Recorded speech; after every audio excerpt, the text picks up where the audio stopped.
क्या नाम है आपका? पुष्पा। पुष्पा जी, क्या मैटर है आज आप द्वारका कोर्ट में आए? द्वारका कोर्ट में मैं इसलिए आई, मेरा मैटर है, मैं ससुराल में रहती थी, वहाँ लड़ाई झगड़ा होता था, कलेश होता था। इस चक्कर में मैंने किराए पे ही जाना बेहतर समझा कि यहाँ रोज की चिकचिकबाजी में कौन रहेगा। मैं किराए पे चली गई। 2023 में मैंने मकान खाली कर दिया इनका। मकान खाली करने के बाद अपना सारा सामान मैं यहीं छोड़ के गई। आपको भी पता है किराए के मकान में कितना सामान लेके जा सकते हैं।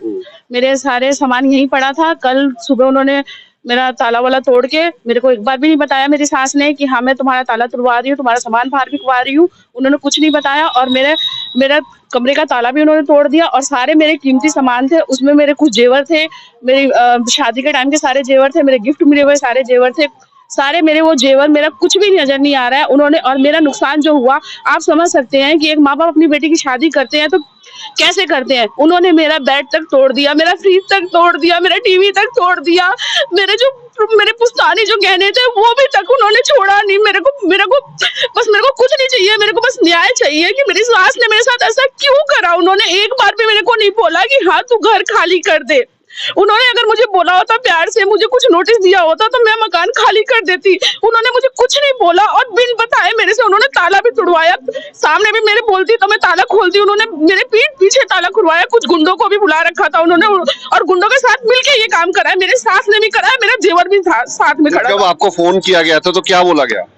उन्होंने बोला कि तू आजा, अपना सामान उठा के ले जा, नहीं घर खाली करेगी तो मैं मेरे को आता है घर खाली करवाना, मैं अच्छे से घर खाली करवा लूंगी। उन्होंने मुझे ये धमकी भी दी थी। तो सास कहाँ रहती थी वो जब से? सास वहां पे भी नहीं रहती थी। सास ने वो कहती थी 2 साल पीछे उन्होंने मकान बेच दिया था। 2 साल पीछे उन्होंने मकान बेचा तो मैंने उनसे ये पूछा कि जब उनसे मेरा कोई कांटेक्ट नहीं था, मेरे ससुर मरे तो ससुर मरने के बाद जब मुझे खबर मिली तो मैं उनके पास गई, उनके दरवाजे पे गई। वो नगली डेरी में रहती है, यहाँ से उन्होंने प्लॉट बेच दिया, नगली डेरी चली गई है। 2 साल से कोई कांटेक्ट कुछ नहीं था। नगली डेरी गई, वहां पे जाते ही बस कुछ नहीं, वहां ससुर मरे थे। मेरा जो फर्ज था, मैंने अपने ससुर के मरने के बाद जो लगता मैंने सब कुछ करा, उनको सब कुछ करा, उनकी तेरवी सब कुछ हुई। हमने अपना पैसा लगाया, झूठ नहीं बोल रही, सारा कुछ हमने करा।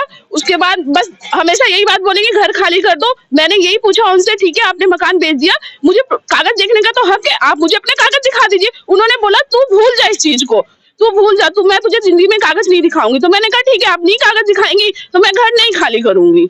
तो आप बताइए मुझे फिर मेरी गलती यहाँ से कहाँ है? मेरी सासू माँ ने तो आज आपने कंप्लेंट कहाँ डाली है? SHO sector 17, ACP sector 17 ACP और DCP की ऑफिस में डाला है मैंने। तो अब आपको क्या उम्मीद है, क्या आश्वासन मिला आपको? कल बुलाया है DCP ऑफिस, कल हम जाएंगे, देखते हैं फिर वहाँ सर क्या बोलते हैं, क्या एक्शन लिया जाता है मेरे लिए। क्या नाम है आपका? जितेंद्र प्रसाद। जितेंद्र जी, आज आप द्वारका कोर्ट में आए हो, क्या मैटर है आपका? सर मेरा मैटर यह है कि मेरे पिताजी ने दिल्ली में 8/46 सांबियार द्वारका सेक्टर 14 में प्लॉट लिया था। पहले जो एड्रेस था वो पपन कला होता था।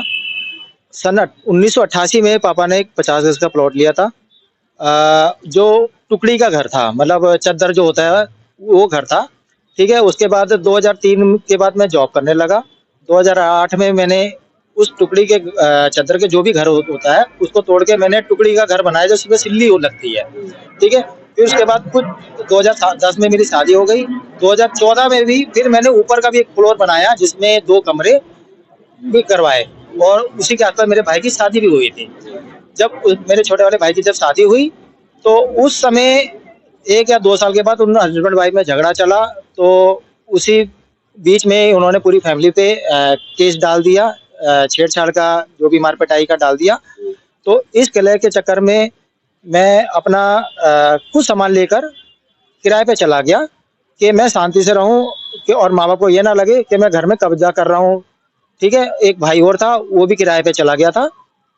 ठीक है, उसके बाद 2023 में मैंने खाली किया था और घर से मैं गया था, कुछ सामान लेकर शिफ्ट किया था।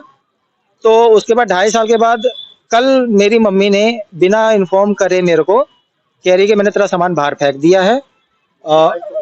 मेरी मिसिज के पास फोन आया था कि मैंने तेरा सामान बाहर फेंकवा दिया है। तो ये सुन जब मेरी मिसिज ने मेरे को फ़ोन किया तो मुझे भी बड़ा आशा लगा कि मम्मी ऐसे कैसे कर सकती है। जब मैं वहाँ पे गया तो वहाँ पे कुछ वो सामान किसने फेंका? वो सामान मेरी मम्मी ने खड़ा करके वहाँ पे कई कौन लोग थे वो? एक गुंडे टाइप के लोग थे। 8-10 के करीब थे वो। तो उसमें से जब मैं उनसे पूछने के लिए पूछा कि ये ताला किसने तोड़ा था, तो उसी पे मेरे से एग्रेसिव हो गए मेरे पास। तो मैंने 100 नंबर कॉल करा था, तो मैंने उनको वार्न किया कि मैंने 100 नंबर कॉल भी 112 नंबर, सॉरी 112 नंबर कॉल किया है। तो थोड़ा सा वो रियलाइज हुए, फिर भी वो एग्रेसिव थे मेरे पास। फिर मैंने दोबारा से वहीं पे क्या क्या सामान, जब आपने रोड पे सामान देखा तो क्या क्या सामान पड़ा था और पूरा सामान था, क्या था? पहले तो मेरा घर का जो बरामदे में ड्रेसिंग सोफा सेट वगैरह जो था, और फ्रिज व्रिज जो भी थे, वो सब बाहर फेंक रखे थे। फ्रिज वगैरह, सोफा वगैरह सब कुछ बाहर पड़ा हाँ, हुआ? सब कुछ बाहर फेंक दिया था। और उसके बाद जब पीसीआर आई, मैं जब रिपोर्ट करने के लिए थाने में गया, तो जो बाकी सामान था उन्होंने उसकी जब मैं थाने में मेरे को बिठा लिया, और उसके बाद पता चला जब मैं दोबारा आया तो बाकी सारा जो अंदर मेरे बेड, अलमारी, जो कीमती सामान थे, जो मेरे दहेज के सामान थे, वो सारा बाहर रोड पे फेंक चुके थे वो सारा। तो सामान पूरा मिला आपका? नहीं सर, कुछ मिसिंग है उसके अंदर। मैं जाके करा था तो वहाँ पे कुछ, हाँ तो ज्यादा। आज आपने द्वारका कोर्ट में केस डाला है मम्मी के खिलाफ? हाँ, कंप्लेंट मैंने 112 नंबर पे करी है। अभी कंप्लेंट किया है फिलहाल, अभी मैंने कंप्लेंट करी है? कंप्लेंट करी है। हाँ, मगर ये है कि मैं सामान अभी मैंने सही से नहीं चेक किया है, मगर मुझे डाउट है कि काफी आप क्या चाहते हो? सर मैं चाहता हूँ कि मेरे को न्याय मिले और उचित कार्रवाई हो।